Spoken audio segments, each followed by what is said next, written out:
하셨어요. 기도를 하셨는데 이제 기도원 하시면 그 외부 부흥사들이 많이 와서 강의하시잖아요.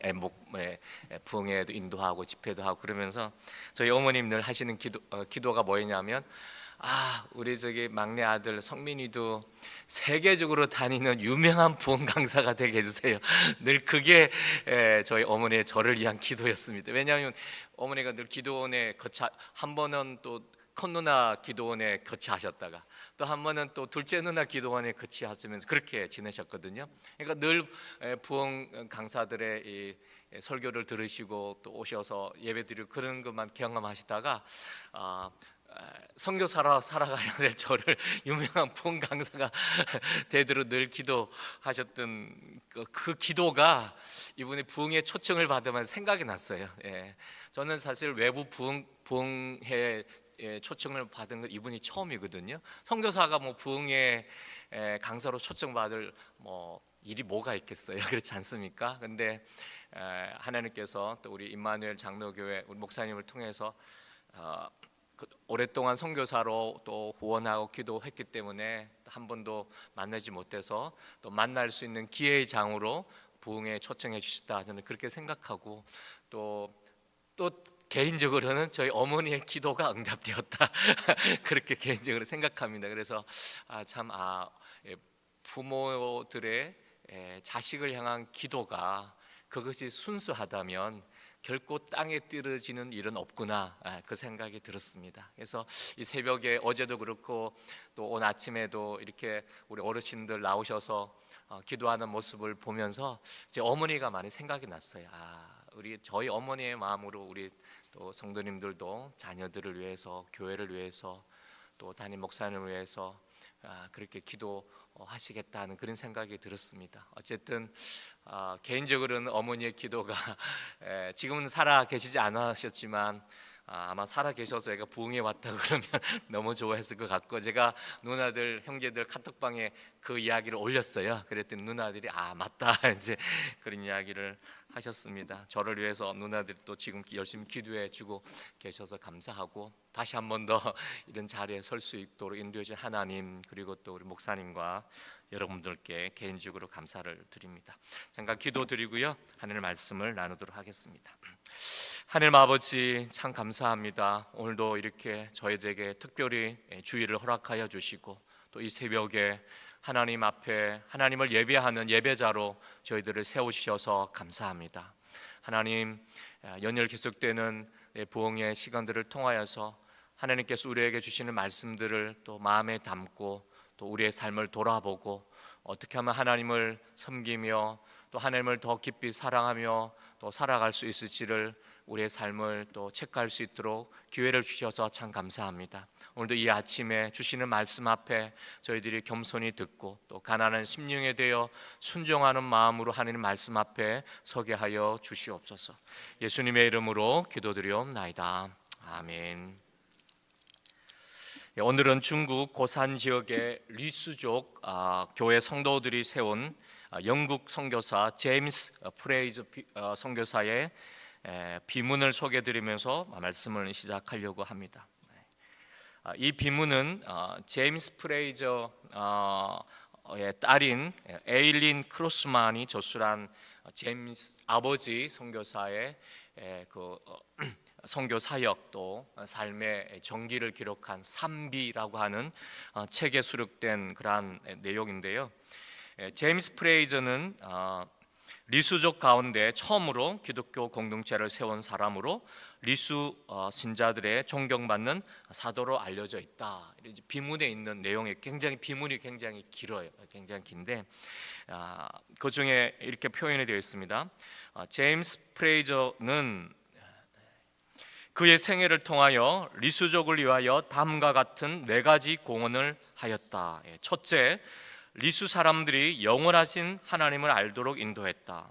둘째, 서부 윈난 지역에 리수 기독교 공동체를 세웠다. 셋째, 리수 사람들로 하여금 자기들의 문자를 만들어 더욱 문명화되도록 도왔다. 넷째, 세계에서 가장 권위 있는 책 성경 신약을 리수말로 번역하여 하나님의 말씀을 리수 민족에게 소개하였다. 비문에 있는 내용입니다. 제임스 프레이즈 선교사는 1908년 22살의 나이로 중국에 들어가서 42살까지 이제 솔로로 열심히 하나님을 섬겼다가 이제 중국 리수족에게 하나님의 복음과 금방 이 공헌한 이 이야기 내용처럼 그렇게 열심히 주님을 섬겼다가 52세 때에 한참 더 일할 수 있는 나이에 열병으로 목숨을 잃고 말았습니다. 그때 이 산비라고 하는 책을 쓴 딸이 5살이었다고 합니다. 이 제임스 프레이즈 선교사는 이제 피아니스트로 그리고 공학도로 보장된 미래를 포기하고 잃어버린 영혼들을 찾아서 수백 킬로미터를 산족에 복음을 전하는 사람이었으니까 산을 넘어 다니면서 그렇게 사역을 하였습니다. 고독과 그리고 열병과 싸우면서 그리고 미신과 또 우상 숭배 그리고 어둠의 세력에 묶여 있었던 그 영들이 눌려 있었던 사람들에게 그리스도의 복음을 전하고 마침내 그 리수족 마을에 그리스도의 몸된 교회 공동체를 세웠던 그러한 선교사입니다. 제임스 선교사의 삶을 비문에는 한 문장으로 이렇게 표현을 했습니다. 프레이저는 고난으로 인해 많은 눈물을 먼저 뿌려야 했지만 커다란 추수를 거둔 삶이었다. 사실 저나 여러분은 이런 제임스 선교사처럼 살아가는 것은 쉽지 않을 것이라고 생각됩니다. 하지만 비문 속에서 한 단어에 우리가 주목할 필요가 있습니다. 그것은 바로 공헌이라는 단어입니다. 공헌. 제임스 프레이저는 그의 생활을 통하여 리수족에게 다음과 같은 공헌을 4가지 공헌을 하였다. 공헌이란 단어입니다. 지금도 리수족의 80% 이상이 그리스도인으로 하나님을 섬기는 백성이 되도록 만들었다는 것은 정말로 위대한 공헌이 아닐 수가 없습니다. 그래서 저는 우리 모두에게 이런 질문을 이 아침에 던져보고 싶습니다. 그럼 나는 이 땅에서 나의 삶을 통하여 어떤 공헌하는 삶을 살아가고 있는가? 사회나 공동체나 우리 지역에 아니면 교회 안에서 무엇을 기여하고 있는가? 우리가 비록 큰 공헌을 하지 못한다 할지라도 주님의 사랑과 복음이 필요한 사람들을 위하여 작은 기여를 할 수 있는 작은 기여를 하는 그런 하나님의 목적을 향한 그 목적에 기여하는 그런 삶을 우리가 살아가야 한다 하는 것입니다. 만약 여러분이 이 땅에서 어떤 방법이든 기여하는 삶을 살아가고 있다면 그것은 하나님의 그 공동체 아니면 그 지역, 그 나라와 또 어떤 사람을 위한 하나님의 그들을 향한 목적에 우리가 참여하는 것입니다. 만약에 여러분들이 도미니카 공화국을 위하여 기도하고 물질로 섬기면서 하나님의 선교에 참여한다면 하나님께서 그들을 향한 하나님의 목적에 여러분들이 참여하시는 것이라는 겁니다. 그런데 만약에 우리 중에 여전히 우리 자신을 위해 살아가는 사람이 있다면 그것은 아직 우리 인생을 향한 하나님의 목적을 바르게 이해하지 못하고 우리가 살아가고 있다 하는 것입니다. 우리의 인생의 목적을 발견하기 위해서는 먼저 하나님의 목적을 이해해야 합니다. 단순히 나를 향한 하나님의 목적이 아니라 온 세상을 향한, 열방을 향한 하나님의 목적을 이해하면 그 하나님의 목적이 바로 나의 목적이 될 수가 있는 것입니다. 열방을 구원하시기 위한 하나님의 목적을 이해하고 또 우리의 정체성과 사명을 명확하게 알게 되면 하나님의 큰 그림 위에 우리의 인생의 작은 그림을 그릴 수 있게 되는 것입니다. 그리고 그런 삶을 통하여 우리 인생의 진정한 의미와 가치를 알고 그런 맛있는 또 멋있는 그런 아름다운 인생을 우리가 살아가게 되는 것입니다. 우리가 잘 알고 있는 이 본문은 사실은 하나님의 열방을 향한 목적이 무엇인가를 보여주고 있습니다. 그리고 우리가 그 목적에 어떻게 참여할 수 있는지를 나타내주고 있습니다.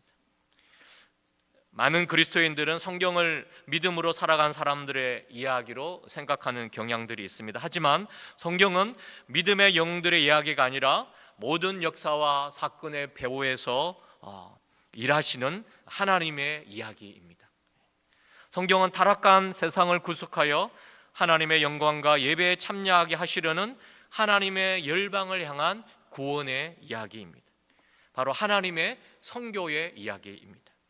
그래서 우리는 살아계신 하나님은 선교하시는 하나님이다, 이렇게 말할 수가 있습니다. 그리고 성경은 그 하나님의 선교의 역사를 만들어간 이야기다라고 말할 수가 있고, 또 그를 믿는 하나님을 믿는 우리 하나님의 백성은 선교하는 하나님의 백성이라는 사실을 우리가 인식할 수가 있습니다.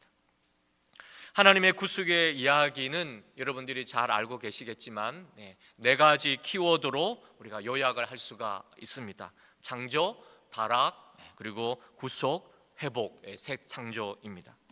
창세기 1장에서 2장은 창조를 다루고, 그리고 3장에서 11장까지는 타락과 그 타락을 인한 인간의 죄악된 모습을 보여주고 있습니다. 그리고 창세기 12장부터 요한계시록 20장까지는 구속의 대장정을 다루고 있습니다. 그리고 요한계시록 21장과 22장은 새하늘과 새 땅에 관한 새 창조, 그리고 새 회복에 대해서 이야기를 하고 있습니다. 인류를 구원하기 위한 하나님의 구속의 여정은 어디서부터 시작되는가?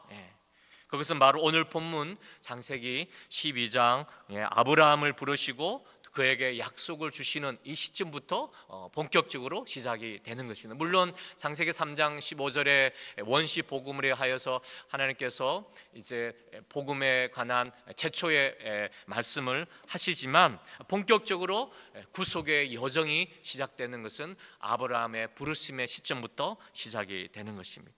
그리고 그 구속의 최고의 정점은 바로 예수 그리스도의 오심과 또 십자가의 죽으심과 부활을 통한 구속의 사역입니다. 그래서 모든 열방을 구원하시려는 하나님의 선교의 목적은 창세기부터 요한계시록에 이르기까지 성경 전체를 다루고 있다 하는 것입니다. 창세기 12장 첫 부분부터 이 하나님의 목적이 사실은 전개가 되는 것입니다. 그래서 하나님의 아브라함에 대한 약속을 이해하는 것은 성경과 또 기독교 선교를 이해하기 위해서 필요한 부분입니다. 그동안 우리는 창세기 12장 1절에 3절의 내용은 그저 우리에게 주시는 복으로만 생각하고 복의 통로라고 하는 단순한 메시지로 이해하는 경우들이 많이 있었지만, 우리가 조금 다른 선교적 관점에서 이 본문을 이해할 필요가 있습니다. 왜냐하면 창세기 12장 1절에서 3절이 하나님의 인류를 향한 구원의 그 목적이 요약되었다라고 우리가 이야기할 수 있기 때문에 그렇습니다. 우리가 읽었지만 창세기 12장 1절에 3절을 이렇게 보시면 하나님께서 땅을 아브라함에게 주시겠다, 그리고 큰 민족을 이루어 주시겠다, 이름을 창대해 주시겠다 약속을 하셨습니다. 이 것들이 다 복과 연결되어 있습니다. 그래서 1절에 3절에 보시면 이렇게 한번 세어보시면 복이 몇 번 나올까요? 복이 1절, 2절, 3절 보시면 복이 축복이라는 단어를 포함해서 5번 언급됩니다. 5번. 결국은 5번의 복을 짧은 말씀에 언급하고 계시다는 것은 하나님께서 결국 아브라함에게 복을 주시겠다는 그러한 말씀입니다. 그런데 이 복은 개인의 복받음으로 끝나는 것이 아니라 복을 주시는 목적과 연결되어 있습니다. 그래서 3절 하반절이 사실은 1절, 2절, 3절의 핵심입니다. 3절 하반절의 핵심이에요. 3절 하반절에 하나님의 아브라함을 향한 그 부르심과 선택의 목적, 축복하시는 목적이 거기에 담겨 있습니다. 그리고 이 말씀은 인류를 구속하기 위한 하나님의 목적이 담겨져 있습니다. 하나님은 아브라함이라는 한 개인과 맺은 약속이지만 그것은 모든 족속을 위한 전 우주적인 선교의 목적을 말씀하고 있는 것입니다. 온 세상을 향한 하나님의 구속적이고 선교적 목적이 아브라함과 맺은 약속 가운데 사실은 구체적으로 드러나고 있는 것입니다. 창세기 12장에 선포된 하나님의 원대한 약속과 계획은 처음에는 한 사람과 연관되지만 사실은 열방을 염두에 두고 하나님께서 하신 말씀입니다. 땅의 모든 족속이 너로 말미암아 복을 얻을 것이라. 너를 통하여 땅의 모든 족속을 내가 복주겠다. 너의 후손을 통하여 이스라엘 통하여 모든 열방이 복받도록 만들겠다. 이것이 하나님의 메시지, 구원의 메시지인 것입니다. 그래서 1절에서 3절 상반절까지를 간략하게 요약하면 이런 것입니다. 하나님이 그의 백성을 축복하실 것이다. 그리고 3절 하반절은 그러면 하나님의 백성이 땅의 모든 족속들을 축복하게 될 것이다. 하나님이 그의 백성을 축복하고 그 복을 받은 하나님의 백성들이 다른 백성들을 축복할 것이다. 그런 내용입니다. 하나님의 백성은 땅의 모든 족속들을 위한 복이 될 것이다. 이런 말씀입니다. 1절에 3절은 하나님의 복에 대한 약속과 복을 받은 하나님의 백성의 열방을 향한 책임, 사명이 사실은 그 안에 포함되어 있는 것입니다. 그래서 축복이라는 것은 항상 책임과 사명과 연결되어 있는 것입니다. 그저 복으로 끝나는 것이 결코 아닙니다. 그래서 우리에게 필요한 것은 복에 대한 바른 이해입니다. 우리가 복을 생각할 때에 당연히 영적인 복을 먼저 생각하게 됩니다. 그리스도 안에서 누리게 된 구원의 복입니다. 이 복은 또한 하나님께서 창조 시에 인간에게 주신 생육함, 번성함, 충만함을 누리는 것도 포함이 됩니다. 무엇보다도 창조주 하나님과의 거룩하고 조화로운 관계를 바탕으로 창조세계 안에서 안식을 누리는 복도 포함이 되고 당연히 물질적인 복도 포함이 됩니다. 여기서 중요한 것은 복에 대한 고유의 속성에 대한 이해입니다. 복이란 뭔가? 복에 대한 속성을 우리가 이해할 필요가 있는데 복의 속성, 첫 번째 속성은요, 복은 관계적이다 하는 것입니다. 관계적이다. 그러니까 수직적이고 수평적인 관계 속에서 이루어지는 것입니다. 복이라는 것은 하나님과의 관계 속에 달려있고 또 다른 인간과의 관계 속에서 나누어져야 한다는 것입니다. 수직적인 관계 속에 부여되는 복을 받은 사람들은 그 복을 주신 하나님을 잘 알아야 될 뿐만 아니라 또한 하나님과의 신실한 관계를 잘 유지해 가야 한다는 것입니다. 여러분, 우리가 성경을 보면 이삭이나 야곱, 아브라함도 마찬가지 요셉의 삶을 보면 그들에게 임하였던 복이 하나님과의 관계 속에서 이루어졌다는 것을 알 수가 있습니다. 아브라함의 생애를 보면 하나님을 향한 믿음과 순종의 삶의 여정이라고 할 수 있는데, 그가 실수하였을 때에 그는 다시 하나님께로 돌아가서 제단을 쌓고 또 예배를 통하여서 하나님과의 관계 속에서 자신을 돌아보고 관계를 회복하는 그런 모습을 볼 수가 있습니다. 여러분, 우리도 마찬가지입니다. 우리가 어떤 형태의 복을 가지고 있든지 상관없이 우리에게 복을 주시는 분은 하나님이시고, 그리고 그래서 그 하나님을 잘 알고 우리는 그 하나님과의 신실한 관계 속에서 계속 살아가야 한다 하는 것입니다. 그래야만이 그 복을 주신 목적대로 우리가 그 복을 바르게 사용할 수가 있습니다. 수평적인 차원에서 복은 주변으로 그래서 뻗어나가야 하는 것입니다. 그래서 복의 목적은 소유가 아니라 공유입니다. 그리고 그것을 확장시키고 확산해 가야 하는 것입니다. 창세기에만 봐도 하나님의 복을 받은 사람들은 그들과 접촉한 사람들에게 복이 되었어요. 요셉도 감옥에서도 그랬고 이삭도 야곱도 다 그렇습니다. 복을 받은 사람은 다른 사람을 복되게 하는 것입니다. 복을 받은 민족은 다른 열방을 복되게 하는 사명을 가지고 있습니다. 그렇기 때문에 복의 진정한 가치는 바로 섬김에서 나오는 것입니다. 복은 소유가 아니라 공유되어야 되고 나눠져야 되고 확장되고 확산되어 가야 합니다. 그것이 진정한 복의 가치입니다. 한 3주 전에요, 토론토 영락교회에서 시니어 어르신들이 이제 의티팀을 구성해가지고 단기팀으로 오셨어요. 그래서 저희 선교센터에서 같이 저희가 사역을 했습니다. 전문 치과 의사분과 함께 조인해서 7분의 시니어 어르신들, 그리고 젊은 우리 치과의사 선교사님과 함께 5일 동안 저희 센터에서 의치 사역을 하였습니다. 목회자, 현지인 목회자들, 그 목회자 성도들, 그리고 또 유치원 부모님들, 아이들 대상으로 치과 사역을 하였는데요. 특별히 이 팀은 의치를 심어주는 그 사역이 주 목적입니다. 17명의 사람들에게 이제 의치를 만들어서 끼워줬고요.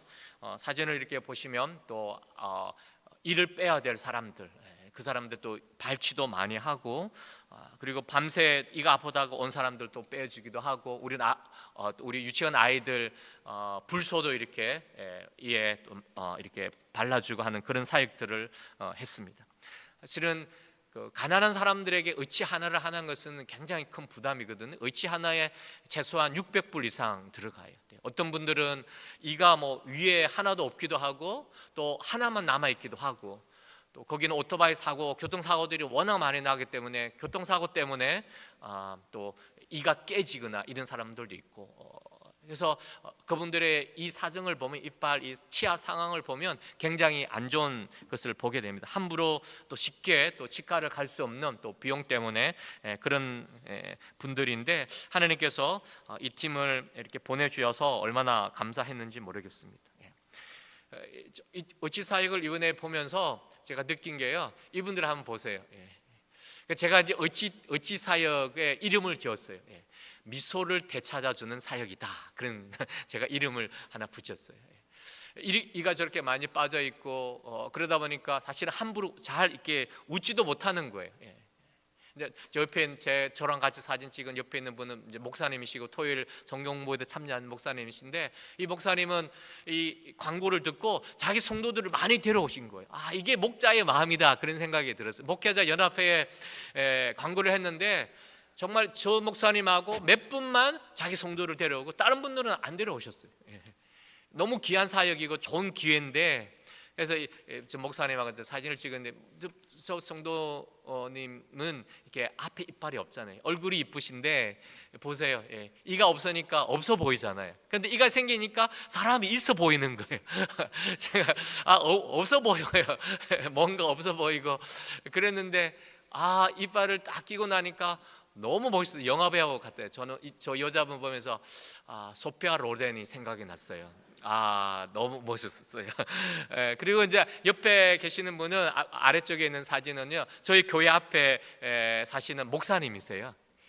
목사님이 설교하셔야 되는데 이렇게 이가 하나가 없으니까 너무나 마이크를 잡고 설교하실 때 불편하시겠어요. 그리고 이를 가리고 마이크를 이렇게 마치 랩 가수들이 딱 이렇게 하는 것처럼 이렇게 설교하신다는 거예요. 그리고 또 다른 어떤 저 위에 계시는 목사님, 성도님인데 이게 하나만 남아 있어요. 근데 그분은 교회 리더신데 예배를 드리고 뭐 광고를 하시거나 또 기도하실 때에 부끄러우니까 옆으로 서서 이렇게 마이크를 잡고 하신대요. 이렇게 앞으로 정면을 보고 성도를 보고 마이크를 잡고 뭐 못 하신대요. 근데 그분이 오셔가지고, 여기 사진은 없는데 그분이 오셔서 이를 이렇게 너무 많이 빼야 되고 또 치료해야 돼서 사실은 5일 동안 사역을 하셔야 되는데, 의치를 하면 이 본을 뜨고 그리고 또 만들어야 되잖아요. 제작 시간이 걸리기 때문에 그분은 사실은 하기 어렵다고 계속 이야기를 했어요. 그런데 그분이 계속 와서 막 이렇게 해달라고 그러고, 그리고 나중에 이제 못한다고 그러니까 교회 돌아가서 저 위에 담임 목사님에게 너무 뭐 화를 내고 막 그랬다는 거예요. 그래서 담임 목사님 저한테 연락이 왔어요. 어떻게 좀 안 되겠냐고.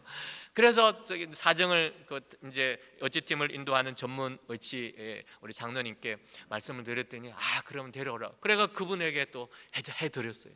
그러니까 얼마나 이제 자신감 있게 마이크를 잡고 이렇게 교회를 섬기겠어요. 옆에 계시는 분도 이 목사님도 이렇게 이가 없이 하다가 다 이를 끼니까 너무 멋있는 영화배우처럼 보이잖아요. 그러면서 그날 저녁에 본인의 페이스북에 음악을 깔아놓고 딱 자기가 셀카를 찍었어요. 그걸 올린 거예요. 이 목사님이에요. 얼마나 좋았으면 그랬을까요? 너무 귀한 사역이라는 그런 생각이 들었어요. 지금 우리 옆에 이제 지금 저분은 저희 우리 교회 관리하는 목사님 사모님이세요. 이가 진짜 위에 하나 없어서 위에 9개를 의치를 했어요. 그리고 이제 마지막 끼고 거울을 보여주고 했는데 저렇게 너무 좋아하는 거예요. 리액션이 최고였어요. 의치하신 분의 리액션이 최고였어요. 그래서 그거를 보고 너무 저분이 이제 우리 이제 현지인 교회 주일학교 이렇게 성경 주일학교도 인도하고 또 말씀도 나누고 하시는데 늘 웃지를 않아요. 이가 하나도 없으니까. 그래서 자기가 이제 마음껏 웃게 됐다고 너무 좋아하시는 거예요. 너무 좋아하시는 거예요.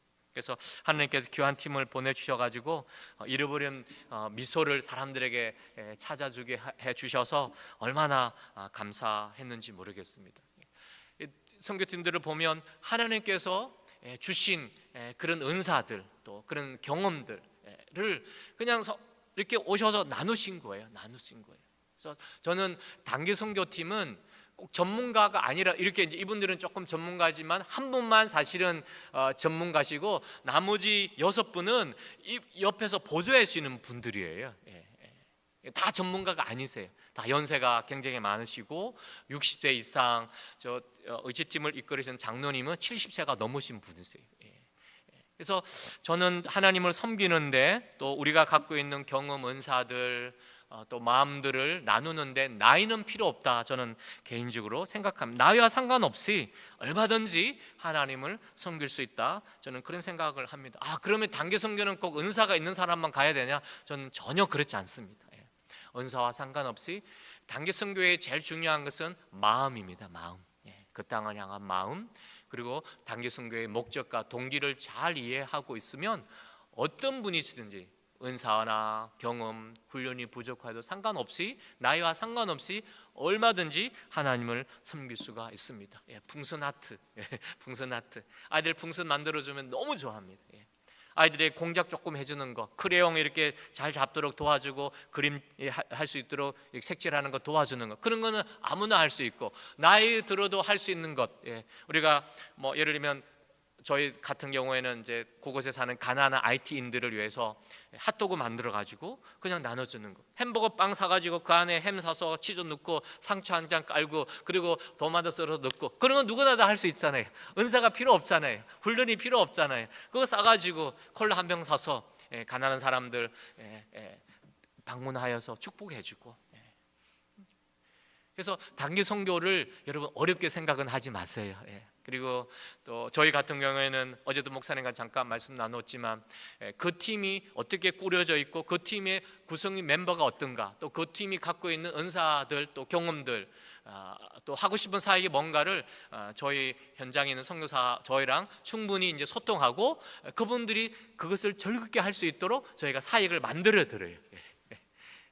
만들어 드리고 또 없는 사역은 또 만들 수 있고 있는 사역도 잘 할 수 있도록 도와드려요. 그렇기 때문에 혹시라도 나는 선교를 가고 싶은데 내가 할 수 있는 게 별로 없다 그렇게 생각하시는 분은 아무 걱정하지 마세요. 혹시라도 도미니카 오신다면 아무 걱정하지 마세요. 저는 스페인은 못하는데 괜찮습니다. 괜찮아요. 짧은 시간에 오셔서 일주일이면 아니면 5일이든 짧은 시간 사역 하시는데 얼마나 언어를 배우고 충분히 배우고 오셔야 사역을 마음껏 하실 수 있겠습니까? 현장에 10년이시면 살아도 언어가 부족해서 늘 힘들 때가 많이 있는데 단기 사역하러 오실 때 언어 때문에 너무 걱정하지 마세요. 안 되면 안 되는 대로 하면 되고 또 통역하는 현장에 있는 선교사가 도와주면 되고요. 최소한 하나님이 너를 사랑한다, 디오스 테 아마, 이것만 알고 오시면 돼요. 디오스 많이 들어보셨잖아요. 냉장고 옛날에 우리 LG 냉장고 이름 디오스잖아요. 그럼 벌써 한 단어 아신 거잖아요. 디오스 테 아마, 하나님 너를 사랑한다, 이 한마디만 하시면요 그냥 끝이에요. 그 안에 많은 복음의 메시지가 포함되어 있거든요. 특별히 우리 유치원 아이들, 사랑받지 못하고 살아간 아이들, 예수님이 너를 사랑해, 예수스 때 아마, 이 한마디에 정말로 강력한 메시지가 저는 있다고 생각해요. 그 아이들, 사랑 못 받는 아이들, 그 아이들을 한번 안아주면서, 속으로는 에스파뇰로 스페인어로 우리가 직접 아이가 너 힘들지 이렇게 말은 못해도 이 아이는 한번 안아주면 그 아이는 우리 선교팀의 그 따뜻한 이 허그 하나에 마음이 녹아요. 그리고 그 아이들이 내가 잘 알지 못하는 코레아노들이 와서 나를 이렇게 안아준다. 그러면서 그 순간에 그 아이들은 내가 사랑받고 있는 존재다 하는 것을 아이들이 알게 돼요. 그렇기 때문에 혹시라도 여러분 단기 선교에 가는 것에 대해서 두려워하거나 주저하시거나 또 단기 선교는 특별한 사람만 가는 것이라는 생각을 하신다면요, 그 생각들을 다 내려놓으시고 하나님 제게 그런 마음을 주시면 제가 순종하며 움직여 보겠습니다. 한번 시도해 보겠습니다. 예. 여러분 나이 아무 상관없습니다. 저희 선교팀은요 85살 정말 연세 드신 분도 오시기도 하셨어요. 그러니까 연세는 아무 상관없고 하나님을 섬기는 데는 중요한 것은 나이와 외적인 조건이 아니라 하나님의 그 땅을 향한 열방을 품는 그 마음만 갖고 오시면 되고, 중요한 것은 내가 갖고 있던 복을 내가 나누러 간다. 그 복이 어떤 것이든 상관없이 그것을 나누고 확장하는 것, 그것이 저는 단기 선교의 현장이라고 생각이 듭니다. 복은 공유되고 확장되어 가시적인 섬김으로 표현될 때에 진정한 복의 의미와 가치가 있는 것입니다. 복의 두 번째 속성은요 바로 선교적이라는 것이다. 복은 선교적이다. 복은 관계적이면서 또한 선교적이에요. 구원의 축복을 받은 우리가 다른 사람도 구원받도록 그리스도의 복음을 전하고 예수님의 사랑과 생명을 나누어야 한다는 것입니다. 하나님의 영원한 관계 속에서 누리는 축복을 다른 사람들도 누리도록 하는 것입니다. 우리가 아는 하나님을 열방도 하나님을 알고 하나님을 우리가 예배하는 것처럼 그들도 하나님을 예배하고 찬양하도록 이끄는 삶을 우리가 살아가야 한다는 것입니다. 그래서 시편 67편 말씀에 보면요 이 부분이 잘 나타나고 있습니다. 하나님은 우리에게 은혜를 베푸사 복을 주시고 그의 얼굴빛을 우리에게 비추사 주의 도를 땅 위에 주의 구원을 모든 나라에 알리소서. 하나님이여 민족들이 주를 찬송하게 하시며 모든 민족들이 주를 찬송하게 하소서. 사실 우리는 이 시편 67편 말씀의 1절만 좋아하죠. 하나님 저에게 복을 주시고 저에게 긍휼을 베푸시고 얼굴을 저에게 비춰 주십시오. 은혜를 베풀어 주시고 복을 주십시오. 여기까지만 밑줄 쫙 이렇게 되어 있어요.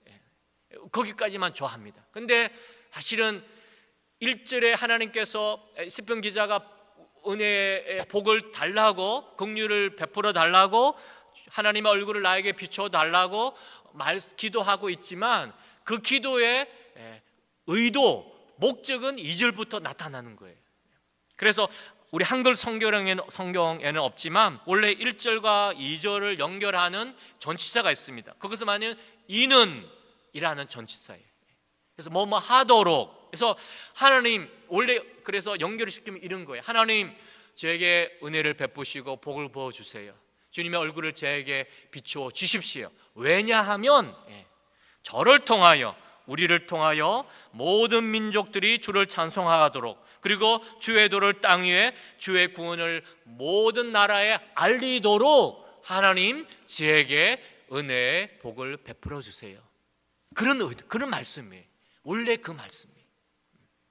근데 우리는 그 목적을 잊어버리고 나에게 복을 달라고만 하는 경우가 많이 있습니다. 사실 우리는 하나님께서 우리에게 복을 주시도록 많이 기도합니다. 하지만 복의 관계적인 속성이나 선교적 목적이 있음을 모른 채 복을 막연하게 구할 때가 많이 있습니다. 저는 개인적으로 여러분들이 하나님 주시는 많은 복을 받기를 원합니다. 그리고 그 받은 복을 하나님이 주신 목적대로 가치 있게 사용할 수 있기를 또한 바랍니다.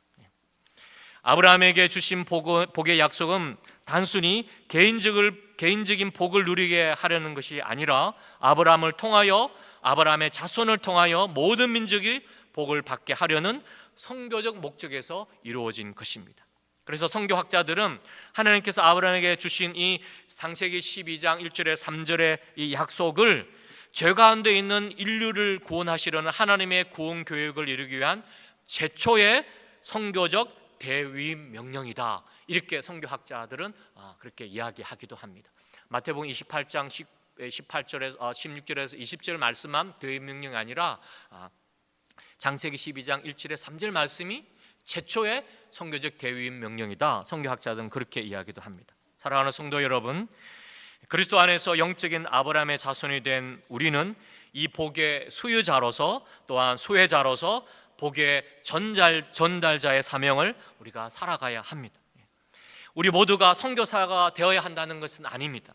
또 우리 모두가 제임스 선교사와 같은 삶을 살아가야 한다는 것도 아닙니다. 하지만 적어도 우리의 인생의 목적이 무엇인지를 인식하고 우리의 인생의 존재 이유와 복의 목적을 바르게 이해하고 그리고 다른 사람과 다른 민족을 복되게 하는 복의 통로의 역할을, 사명을 감당하며 우리가 살아가야 한다는 것입니다.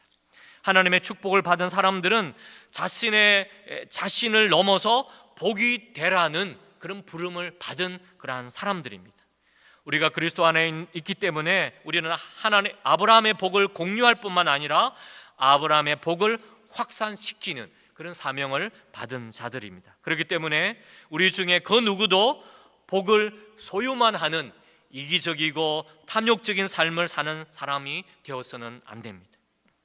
우리가 복을 받은 것은 우리로 하여금 다른 사람을 복되게 하기 위한 것이라는 사실을 분명하게 우리가 알아야 합니다. 우리는 다른 사람이나 열방이 복되게 하기 위하여 복을 받은 자들입니다.